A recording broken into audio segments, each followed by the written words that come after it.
Hello, fellow fans. I'm Mark, and unite with me is my co-host, the guy in the chair, Bryan. What up, Bryan? Hey, everyone.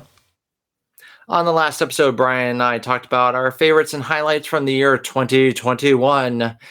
And on this episode, we're starting something fun and new. It's called UWF Lite. It's where Bryan and I, so each episode we have our fun little rants, talk about news, hot takes, randomness, and that's what we're going to do for this one. Fear not, Bryan and I will be back with, our more extensive shows where we take on bigger topics, but this is just a fun little appetizer in between those episodes.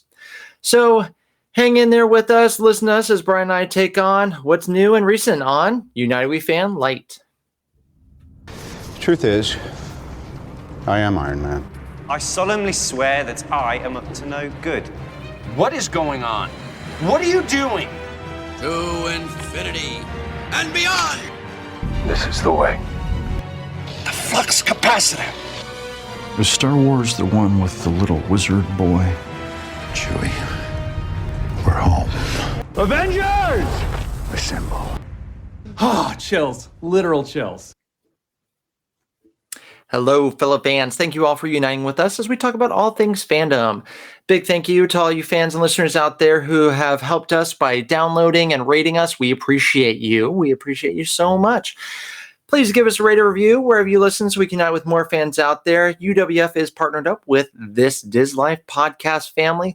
Lots of wonderful podcasts and live shows out there, ranging from many different topics to Walt Disney Worlds, eats, rides, theme parks, to Earth's Mightiest Weirdos over talking about Marvel. And then, of course, Babu's Frickin' Podcast. Bryan, you know quite a bit about Babu's Frickin' Podcast and Earth's Mightiest Weirdos. What can our listeners expect coming up from you all? Yeah, this past week on Earth's Mightiest Weirdos, we did a fun Diz Life survey filled out Family Feud game, which was a lot of fun. Babu's Frickin' Podcast, we are neck deep in Book of Boba Fett and everything that's going on there. Live stream for Babu's Frickin' Podcast every Sunday at 8 p.m., at least for the run of Book of Boba Fett, and then Earth's Mightiest Weirdos every Monday night at 8:30, getting ready to talk about Moon Knight. In April, we've got a Valentine's Day relationship episode planned. We've got a bunch of fun stuff coming up, including March Madness all throughout the month of March as well. So it's going to be a lot of fun on Earth's Mightiest Weirdos and, of course, Babu's Frickin' Podcast. Yeah, and everyone, please, if you follow us on social media, we always share those links for the shows. Give it a quick like. The Weirdos and the Babus will appreciate it so much, and it's great to support our friends over at This Diz Life as well as Earth's Mightiest Weirdos and United We Fan. So we appreciate a quick like. Bryan, you brought up the Book of Boba Fett.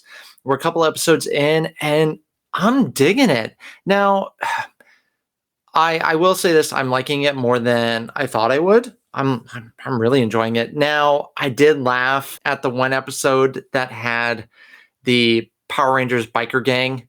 That was maybe not the strongest point, and then the not so high speed chase in the market.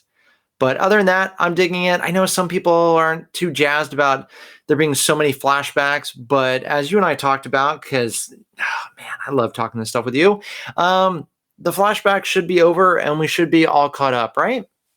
Yeah, I mean, they gave you two hints that the flashbacks were over. One, they told him that he was 100% healed and no longer needs the back-to-bath. And two, they ended the flashback of him sitting on the throne after killing Bib Fortuna. Like, the flashbacks are over. If we get any other flashbacks, it'll be well early on, but it wouldn't make any sense because all flashbacks we got was him in the back-to-bath, and that's over. They teased through the musical score. They teased Din Djarin, the Mandalorian, coming. Who else is going to come? I would love to see somebody like Bosk or IG-88 or Cad Bane or Asajj Ventress or whoever, but it could be just Din Djarin and Bo-Katan. We'll see, but yeah, I'm with you. The weakest of the four episodes by quite a bit was the Mod Squad, the Power Rangers. I was not a gigantic fan, but I expect them to stick around at least a little bit more. Yeah. Bryan, I want you to rank Mandalorian Season 1, Season 2, and Book of Boba Fett. Book of Boba Fett is still third for me. I enjoy The Mandalorian more. Book of Boba Fett has not necessarily... It's not been bad. It's not been what I expected. you call it the Book of Boba Fett, I want to know more about his life rather than just these last 5 years. So, but still for me, The Mandalorian season 1, the surprise of who the child is and everything there is the strongest, especially the reveal of the Darksaber and everything else. There's a few things in season 2. I don't know. Season 2 is more complete, but I love season 1 so much. So those are kind of 1A and 1B, and then Boba Fett coming in at 3rd, but we'll see what these last 3 episodes bring. It could be a Mandalorian 2.5, so we'll see. And then, of course, next up will be the Obi-Wan series, which I definitely had in my most look forward to series of 2022. Bryan, when can us Strong with the Force fans expect the Obi-Wan series again? I have no clue. The way that Kenobi's will be marketed is going to be unlike anything we've seen from a Disney Plus standpoint. I think it makes too much sense with Moon Knight rumored premiering with 2 episodes on March 30th. Means it would wrap its 6-episode run on April 27th, clearing the way for something to debut on Wednesday, May the 4th. You got to premiere something on May the 4th. I would assume something bigger than the Bad Batch of season 2. But if we were getting Kenobi on May the 4th, I feel like we would at least have a spring 2022 announcement. It just makes too much sense to premiere Kenobi on May the 4th. So the only reason it won't is it's just simply not ready. But if I had to put money down on it, I think we're going to get Kenobi on May the 4th, right after Moon Knight wraps on April 27th. Good stuff. I hope it's on May the 4th and not Revenge of the 5th on May 5th.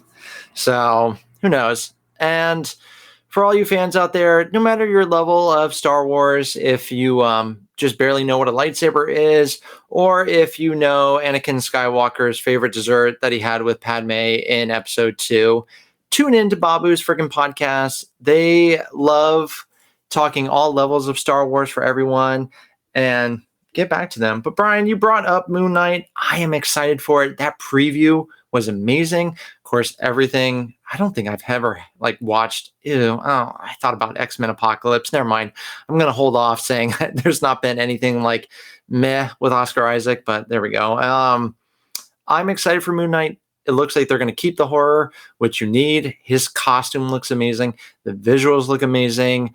I think it will have strong implications with Doctor Strange. I don't know how you couldn't.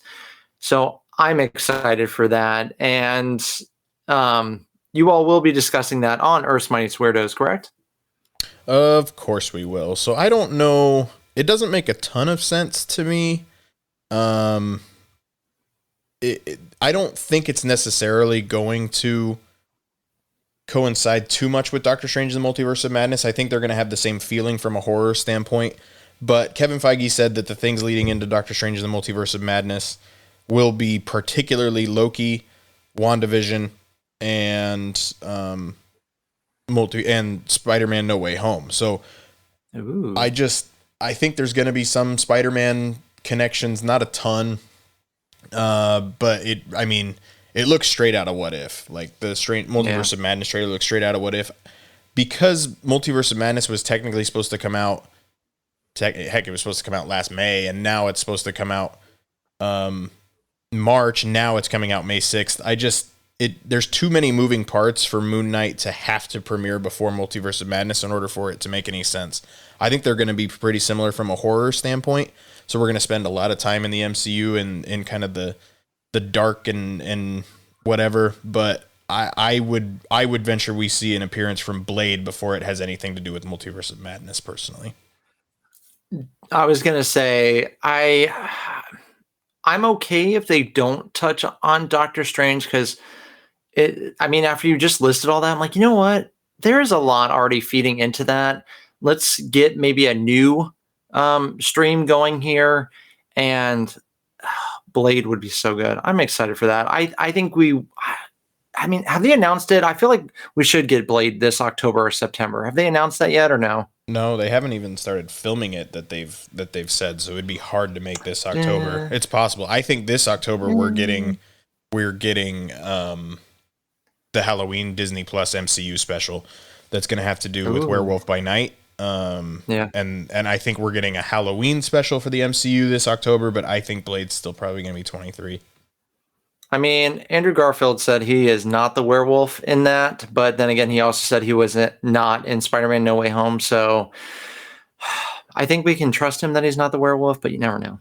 Yeah, well, the werewolf has been cast. So, speaking of Andrew Garfield, he has said he would love to return as Spider-Man for more fun. He would love to take on Tom Hardy's Venom. I don't really want Tom Holland's to get involved with Tom Hardy's Venom. Oh man, the Venom movies, God, I went back and I tried to give Carnage another shot, but it hurts. I would rather Andrew Garfield's Spider-Man tackle Venom. Bryan, do you think we'll get this? Like, what's more likely to you? Daniel Garcia Bernal is who's been cast as Werewolf by Night in that MCU Halloween special. I do think that we're headed to Andrew Garfield being mixed in with the Venom verse, the Morbius verse. I think we'll eventually even get an Amazing Spider-Man 3. I just hope that Sony knows how to treat it now that everybody wants it, but we'll see. But I'm good with it. Andrew Garfield seems up to do it again. I'm with you. Give Tom Holland a break, but don't intermix those two worlds. I don't need it. Yeah, and me, I'm still sitting over here excited and waiting for She-Hulk.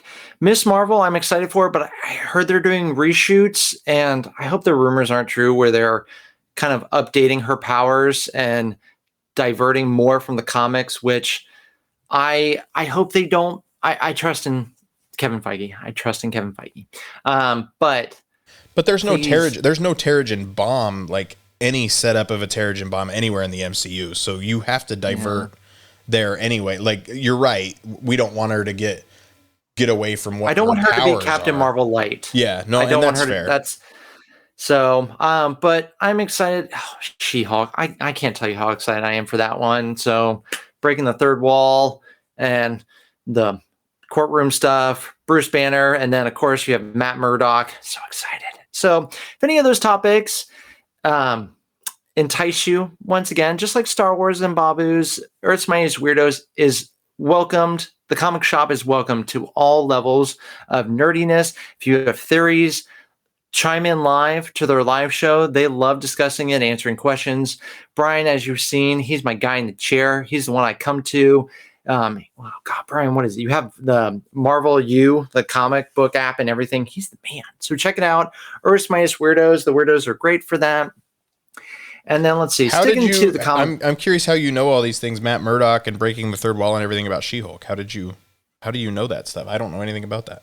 Didn't they announce that? They did. They announced it because that's what She-Hulk does in the comic book. She breaks the third wall. I guess you're right. They're just rumors, but how do you not have Matt Murdock, Daredevil? I mean, the fact that she's a lawyer, yeah, like it lends to the possibility of Matt Murdock showing up for sure. I know I read somewhere that she's going to break the third wall. That's confirmed. I'm like 99% sure that's confirmed somewhere. And then Matt Murdock, you got to have him in there. I guess that one is like me going on a limb, but you got to have I just really want Matt Murdock in there, Bryan. Is that okay? Can you just let me sound like pretty sure about this hunch? Sticking in the comic book world, Peacemaker, we're a couple episodes into it, and I love it. It's it's probably my second favorite project from James Gunn. I love it. The intro blew me away. Bryan, I know you've been disappointed. Maybe do you need Zack Snyder to do an episode? Would that help you out? Appreciate it more? Thoughts? Don't you put that evil on me, Ricky Bobby. No way. Like, I love Peacemaker so much. Like, it's even more irreverent than the Suicide Squad, which I thought was going to be really, really hard to do. But it's aggressive in its storytelling standpoint, especially with Peacemaker's dad and everything that's going on there. The character of Vigilante is absolutely hilarious, and there has not been an intro scene that I will be more adamant of. I will listen to the Ted Lasso theme, I will listen to the Office theme, but the Peacemaker theme, along with the dance moves and everything going on there, that scene blows it out of the water every single time, especially with Eagly missing his mark and kind of like trying to step his way onto his mark at the end. Just all of it is amazing, and I love that show. I was also surprised when I found out that Vigilante, you brought him up, was Cormac from Harry Potter and the Half-Blood Prince, the pretty boy who hits on Hermione. I was just like, what? Good for all these like supporting Harry Potter characters that are like taking off in film careers. But I right away I was locked in. That intro came on.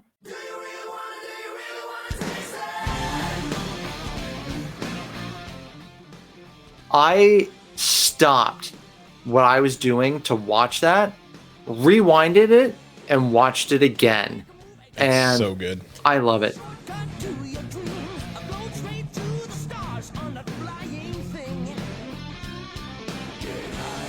So, Bryan, I feel like we're going to have to do a Peacemaker episode once it's done. And you brought up the Suicide Squad after, because they premiered the first 3 episodes at once, right? Or was it 2? 3. It was 3? 3. I wanted more. So I went back and I watched The Suicide Squad, and I enjoyed the movie more. It had not so much that I enjoyed Peacemaker more because I had more depth to the character. I just enjoyed the movie a lot more after it. So for all of you who maybe had mixed feeling on The Suicide Squad, go back and watch it after watching Peacemaker, and I hope you're like me where you enjoy it more. So, but yeah, I love it. I need more King. I need King Shark. I would love for King Shark to make some sort of an appearance just because he's amazing. Yeah. So, and if you're in a DC TV show mood, highly recommend Titans. It's also on HBO. Doom Patrol, also on HBO. Check out Superman and Lois. It's a CW show, but it's good stuff. So I'm hoping maybe this can get people back into DC TV. So, and then sticking with, why not? We'll stick with TV series. Tim Allen, the Santa Claus, Disney Plus dropped a early Christmas present on us all, and there's going to be a Disney Plus series with Tim Allen and Santa Claus, and I'm excited. That is one of my must-watch Christmas movies. I watched all 3 the recent holiday season. I'm excited for it. I don't know where you could go. Maybe Santa's getting up there in age. I hope they don't maybe do. He's like looking at retiring midway through the season or by the end. I hope that's not it, but I'm down for it. I'm sure we'll get that. I feel like we'll be ready for it Thanksgiving time this year. Or am I too excited? Had they not called it a limited series, I would have agreed that it was passing the mantle, but it is a limited series. So I don't know what storyline they're coming up with. I don't love either of the sequels. I don't. So we'll see. I'm very interested in what they're going to do with it. But at the same time, like, I really struggle with the Jack Frost sequel. What is that, the 3rd one? I really don't care for that one. So I don't. You could tell they were. You could tell they needed to conclude the franchise, and I think they knew that early on. But the second one I enjoy. I really enjoy the second one. The first one kind of gets heavy at time. That's why if I want like maybe a lighter Santa Claus, I'll put on that one. And then if I just want background noise Santa Claus, I put on the 3rd one. That's honestly my way. Ho, ho, ho. Always good. If you want more of our thoughts on Christmas movies and fun stuff with the Santa Claus, Bryan and I did, not this recent year, before it. It's still classic, timeless. We did talk some of our Christmas musts, so check that episode out. Go back into our archives. I still don't think we've discussed the Santa Claus at full, so you have our promise that Christmas of 2022 we will do the Santa Claus episode, if not leading up to the series, if nothing else. Yeah, and I know people were disappointed that Tim Allen was not going to be in Lightyear, and I think now after the preview, people understand why not. So hopefully all those who are missing Tim Allen, this will fill that void for you. I mean, I still don't understand it. If you're going to make an action figure, you base it off the voice from the movie, but at the same time, I'm fine with it. So I'm good with Chris Evans. So I can't wait for that movie. But then also, if you look at Woody toys, it's Tom Hanks' brother. It's not Tom Hanks. Spoiler alert. That is true. I don't know if that was actually a good point. I feel like in a court of UWF law, Sarah, who was on our Backstreet Boys, would have torn me apart on that. Yeah, she would have torn me apart on that one. So I might have that stricken from the record. Bryan, fun fact. I don't know if I ever told you this, and listeners, feel free to laugh at this. I had to do a school project on creating a new ride system for a theme park. Not ride system, but a new ride. I did a roller coaster called Law and Order. One track you would enter through a police station, another track it was a dueling coaster, another track you would enter in a courthouse, and at the launch it would be that dun dun, and then it would launch, and then they would come together, and yeah, it was called Law and Order. It was a dueling coaster. But anyways, one track could be called Law and the other one Order, or one could be called Law and Order and the other one could be called Dick Wolf. No, overruled. I went for it. You did. I appreciate it. There is more world in the news of streaming, and that is the Lord of the Rings series on Amazon Prime officially has a name now, premiering September 2nd of this year. Talk about something that's going to be marketed unlike anything we've ever seen before with Kenobi. People are going to get sick of the Lord of the Rings show by September, but it is called The Rings of Power, and I cannot friggin' wait for that show. I'm excited. Bryan, we already have in works a Middle-earth, not one, not two, maybe three. Didn't mean go LeBron on that episode. So Middle-earth, watch out. We're coming for you. So speaking of which, upcoming episodes, very, very soon, we're going to be doing a big special effects episode with mutual friends and fans of the show that actually work in the special effects industry. That's the tease I'm going to give you. We're going to be talking about some of our favorite special effects, as well as work that they've done in the industry. I feel like only people who aren't in the industry actually call it the industry. But anyways, some fun upcoming episodes, a tease for you all. And then recently saw the new Scream movie. Quick review. I thoroughly enjoyed it. It was on its way to being my second favorite, only behind the first one.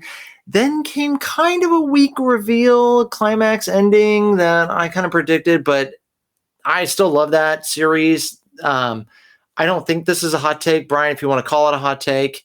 The Scream franchise from Wes Craven is better than Wes Craven's Nightmare on Elm Street franchise. And I even think the first Scream movie is one of the best murder mysteries. So, yeah, it's a horror movie. It's still a murder mystery. So, another quick review. I recently read Dave Grohl from the Foo Fighter, his biography. I loved it. It's written in a way like you're having a fun conversation with him. He's a rock star, not only on stage, but in life. And I even created a playlist with it just based on his song discussions that he had throughout it. So if you're looking for books, looking for great books, biographies, Dave Grohl's, check it out. Bryan, you got any last minute news before we wrap up UWF Lite? Not real news specifically, but a shout out to one of our fans and multiple repeat guest of this episode. She was a boy band judge. She was also on for our Parks and Rec episode. Kara just recently got engaged, so congratulations to Kara and her fiance Kriston. Woo!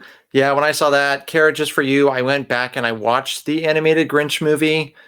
So just to show how much of I appreciate you, I put myself through that. It got removed from Canadian Netflix in the month of December, and she lost her mind. Priorities, right? Priorities. All right, fans. Well, that concludes this episode of UWF Lite. We thank you, fellow fans, for uniting with us. For those listeners who want to get in touch with the show, please do so. Bryan, tell our listeners how they can message the show and stay up to date on everything UWF. You can find us on Instagram at UnitedWeFan_podcast, or you can shoot us an email at UnitedWeFanPodcast@gmail.com, or, of course, find us on Facebook at United We Fan, the podcast. Also on Sunday nights, Babu's Frickin' Podcast. Monday nights, Earth's Mightiest Weirdos. Yes, friends. Give all those shows a like on YouTube and Facebook. Wherever you listen to your podcasts, we appreciate the support so that we can unite with more fans out there. Thank you again, and listen to us wherever you check out your podcast. United We Fan Lite was something fun. More of that to come, and we'll see you soon.